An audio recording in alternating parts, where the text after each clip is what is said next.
Thanks for the opportunity, and great to be sitting down the back of the room this morning and just getting a flavour for the kind of content that Tracey has delivered to you and also the engagement. It's been really good to see so many people here who've got great business experience, because in my view, a terrific project manager is someone who's got that life experience, business experience behind them. At the end of the day, project management is about delivering results, and you get your results through people. So it's relationships, stakeholder engagement, communication. And I've seen just in your program for yesterday and today and also for tomorrow that there's a really good spread around the technical skills and also the communication or the soft skills. And that's really what I want to talk about today, how we blend the two of them together to help us be successful project managers. In terms of content and what I want to discuss, just a little bit about me, so you can understand the journey that I've been on. Then we want to talk about project theory. Not so much because I can see from the content that you've already had a really good overview about theory, but I want to ground the stakeholder engagement, communication, relationship in the theory that we have around project management. Then some discussion on capabilities and skills. So know, do, behave. And then I really want to get into the stuff which is important to you all about engaging stakeholders, particularly sponsors, project sponsors and steering committees. You of course have your subject matter experts and your expert advisors who will be engaging with you in your project team who we've just been talking about. But sponsors and steering committees are critical to your success as a project manager. So some content around that. Finally, some tips for success, and then I want to introduce the Project Management Institute to you because you've been learning a framework which is grounded in the project management body of knowledge, and I want to just give you a flavour of how you can get yourself supported through PMI.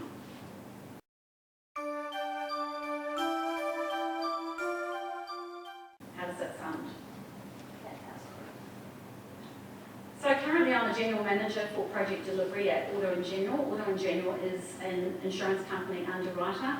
Our direct brand is Budget Direct, so you might be familiar with our Captain Risky, who is our current creative on TV. And that's really all about the risk proposition that we have. My responsibilities there at Auto&General are to lead the technology project delivery.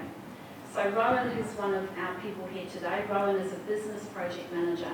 He's accountable for the full end-to-end delivery of a solution or a product. And my technology project managers are people who are extremely experienced in managing technology components of projects and projects themselves. The way we do things at Auto&General is that we partner between the business project manager and the technology project manager.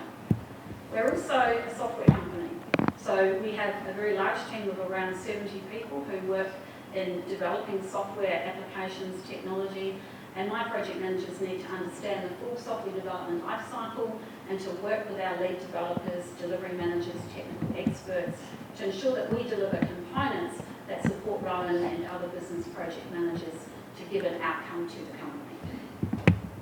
In my spare time, I'm a board member and director for Project Management Institute Queensland. So that's a governance role, and it means that I help lead the organisation. I'm particularly interested in volunteers, volunteer engagement and membership engagement. And my background is corporate sales, marketing, business leadership and management in a number of different domains. And I found my way into project management after realising that that's really what I've been doing all my life. And I also realised I was pretty good at it, and it was time for me to cement my skill set, gain some qualifications and experience. And that led me to a new career. So after 13 years of independent consulting and contracting in project delivery, I've stepped back into line management. This is in fact my third general management role in my career, but I have enjoyed working as an independent project manager. And there is a lot to be said about working in that environment, delivering outcomes, whether it's a 6-month project, 12-month project, 18 months, 3 years. There's a lot of great stuff that goes on within projects, as you know. And whether you're inside an organisation or you're consulting, some terrific career opportunities.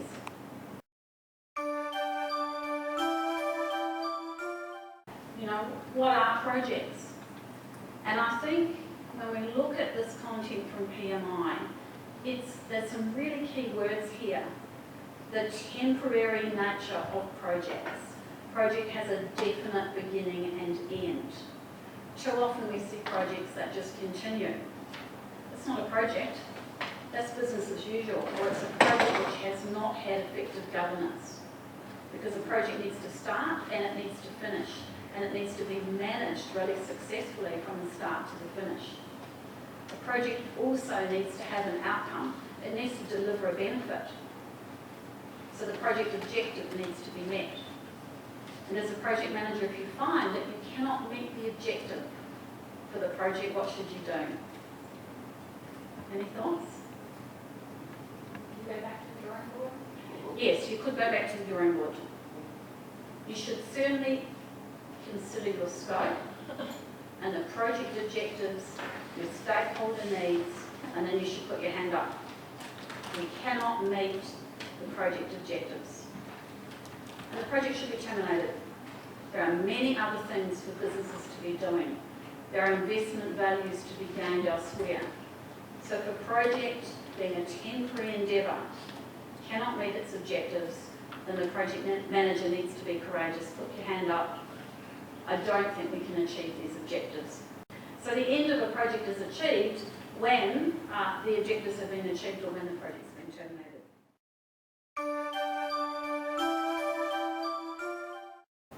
Now, what's a project life cycle? So we talk about these different phases, stages of a project: initiating, planning, executing, monitoring and controlling, and closing. And each is so important, and I heard Tracey talk earlier about the importance of the adjourning of the team. So the closure of the project, the finishing everything up, just as critical as initiating and starting, because you want to reward and recognise people for the work that they've done. You want to acknowledge the benefits that you've achieved by doing this work. You want to be making the connection from the outcomes of the work to the objectives that the project had when it started.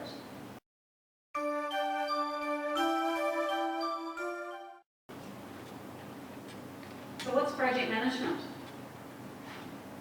Well, we say it's about the application of knowledge, skills, tools and techniques to project activity to meet requirements.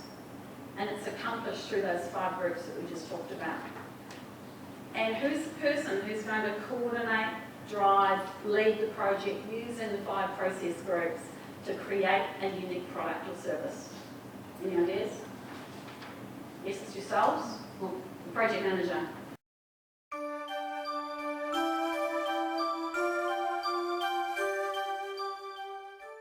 You're the party who's going to work closely with stakeholders, team members, specialists such as, you may have these people, business analysts, technical people, quality assurance managers, risk managers, communication staff. You're the person responsible for bringing all that together with your team, whether your team is a direct team or an indirect team.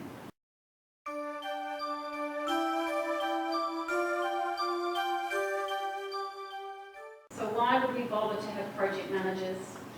To give us certainty of outcome, to give us confidence that the objective that we start with can be delivered and will be delivered through the project.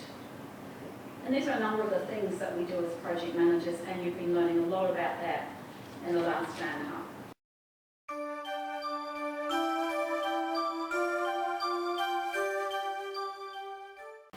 So what capabilities and skills do we think project managers need? Well, this little Dilbert cartoon gives you an idea of what you shouldn't be doing.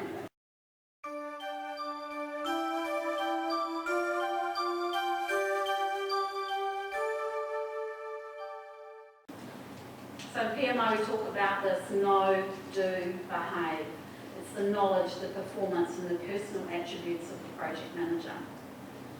You've been doing a lot of learning about knowledge and also about doing.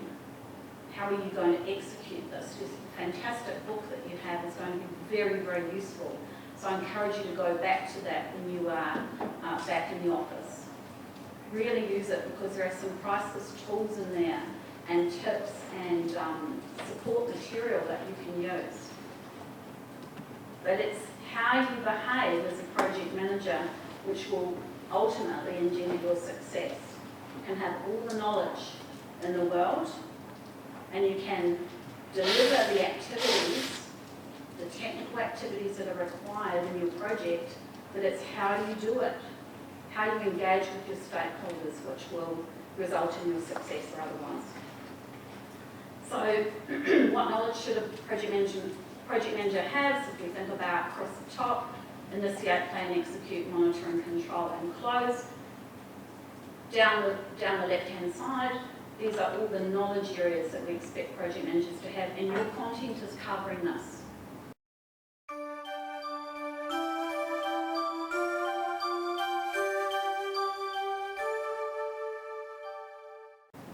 You've done some great work already, I saw this morning, on scope and time, change control, project teams and so forth. But what capabilities do you need? What are the competencies, the capabilities that will make you an outstanding PM? This is about balancing the technical, the interpersonal and conceptual capabilities.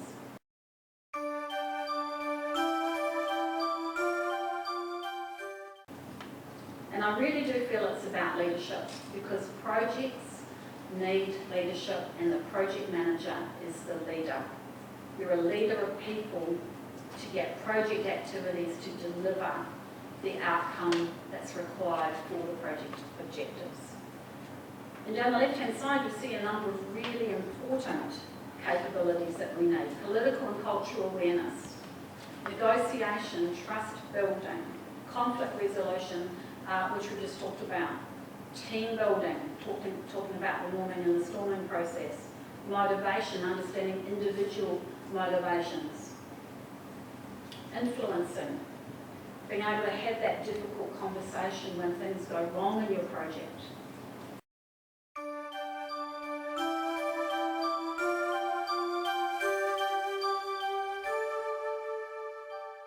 Governance is about making sure that things are run properly. So one similar phrase is, we're working on the business, not working in the business. It's about how well is this coming together? What oversight has been provided to the work? And project managers usually have a lot to do with governance. They often don't realise that they do, but they may be asked to do a number of things. Firstly, they may be reporting to the steering committee. They may be producing documentation every month for that steering committee. Maybe perhaps developing the terms of reference for how the steering committee will work, what the roles and responsibilities will be for each of the people on the steering committee. Engaging with subcommittees in a company. So, for example, if you're leading a very large project, it wouldn't be unheard of for you to have to report to the risk subcommittee or the finance subcommittee on how well your project's going. Now, sponsors and steering committee members are critical to the success of your outcomes. And at PMI, what we do is every year, global research, last year's research, talked about the critical role of sponsors.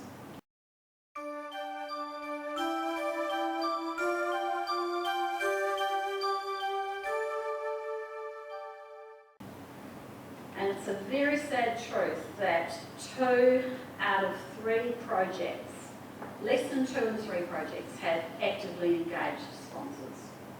What can we do about it? We can start building the relationship with our sponsors and our steering committee members. So often if we think of a sponsor on our work, it's the person who's ultimately accountable for the results. You'll be responsible for delivering the results. But if your project wastes all your money and doesn't deliver an outcome, then that sponsor is the person who's held accountable. It is your job to help that person be successful. Now, how might you do that? You need to use all of your communication, influencing and engaging skills to understand what that person wants from you and to establish a really powerful relationship with them at the beginning. Often you will be given a sponsor for a piece of work who you don't have a productive, successful relationship with. But it's your job to make it one, and to stand in their shoes and to realise that they probably didn't ask for this sponsorship role either. They didn't ask to work with you. They didn't ask to be leading this piece of work and be accountable for it. So you need to bridge the gap. You need to work closely with that sponsor, understand their communication style, their personal success and objectives, what they want from the project, from its outcomes, and then establish that great relationship with the sponsor.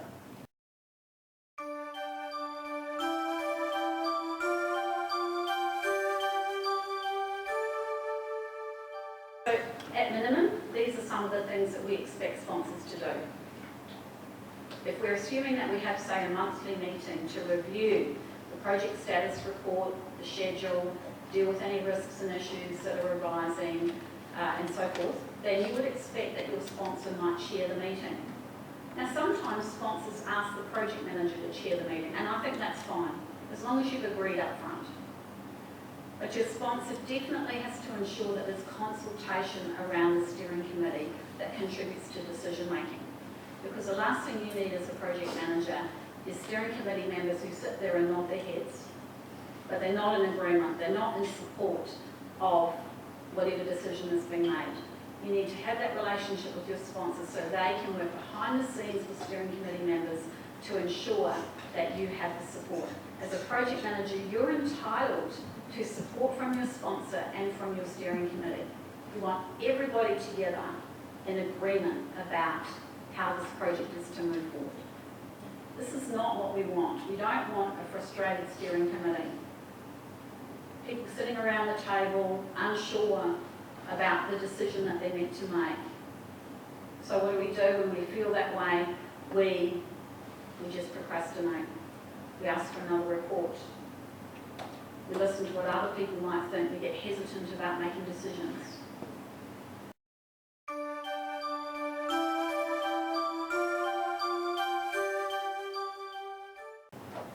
And as a project manager, you're walking out of that meeting and you don't have the outcome you need.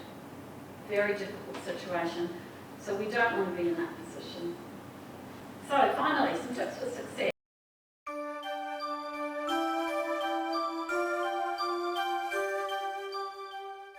So leverage all your capabilities. You've got these skill sets. They're inherent. They just need developing. So consider them all. And to help you do this, get involved in your local project management group. It doesn't have to be PMI, but there are many opportunities for you to get involved in PMI, as there are in others. So get along to perhaps a monthly chapter meeting. Have a look on the website and check out some of the previous presentations and videos. Try and get to a national conference once a year to associate with other project managers and to share your ideas and to share their experiences.